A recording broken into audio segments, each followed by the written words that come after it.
Iran അവയവക്കടത്ത് കേസിലെ പ്രതികളിൽ ഒരാളായ മധു ജയകുമാറിനെ കൊച്ചി NIA കോടതി നവംബർ 24 വരെ റിമാൻഡ് ചെയ്തു.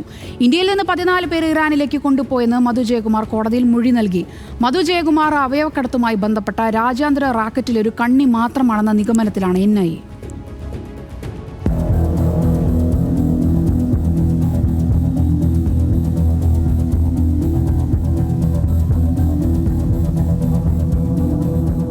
ഇറാൻ അവയവക്കടത്ത് കേസിൽ മുഖ്യപ്രതിയായ മധുവിനെ നവംബർ 7-നാണ് NIA അറസ്റ്റ് ചെയ്തത്.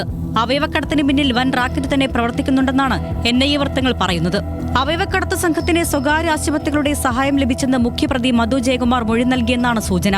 രോഗികളുടെ വിവരങ്ങളടക്കം ആശുപത്രി അധികൃതർ കൈമാറി. അവയവ കച്ചവടത്തിനായി ഇറാനിലേക്ക് മനുഷ്യരെ കടത്തുന്നതിനും കേരളത്തിലെ ചില സ്വകാര്യ ആശുപത്രികൾ സഹായിച്ചുവെന്ന വിവരങ്ങളും പുറത്തുവരുന്നുണ്ട്.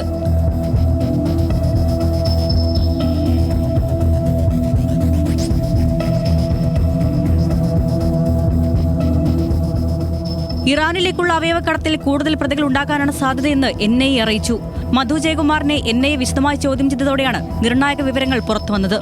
അവയവ കച്ചവട സംഘത്തെ സഹായിച്ചതായി പറയുന്ന എറണാകുളത്തെ പ്രധാനപ്പെട്ട ചില സ്വകാര്യ ആശുപത്രികളുടെ വിവരങ്ങൾ മധു NIAക്ക് കൈമാറിയിട്ടുണ്ട്. ഇന്ത്യയിലെ മനുഷ്യക്കടത്ത് റാക്കറ്റ് ഇറാനിലേക്ക് 100 കണക്കിന് പേരെ കടത്തിയതായാണ് വിവരം. ഡൽഹി, മധ്യപ്രദേശ്, മഹാരാഷ്ട്ര, തെലങ്കാന എന്നിവിടങ്ങൾ കേന്ദ്രീകരിച്ചാണ് റാക്കറ്റിന്റെ പ്രവർത്തനം. ഉത്തരേന്ത്യൻ റാക്കറ്റിലേക്കും NIA അന്വേഷണം വ്യാപിപ്പിച്ചു. 2019 ജനുവരി മുതൽ 2024 മെയ് വരെ കേരളത്തിൽ നിന്ന് ആളുകളെ കടത്തിയിട്ടുണ്ടെന്നാണ് NIA കുറ്റപത്രത്തിൽ പറയുന്നത്. മൊഴിയിൽ നിന്ന് ലഭിച്ച വിവരങ്ങളെയും ആശുപത്രികളെയും ഉൾപ്പെടുത്തി വിപുലമായ അന്വേഷണത്തിലേക്ക് കടക്കുകയാണ് NIA. ന്യൂസ് മലയാളം, കൊച്ചി.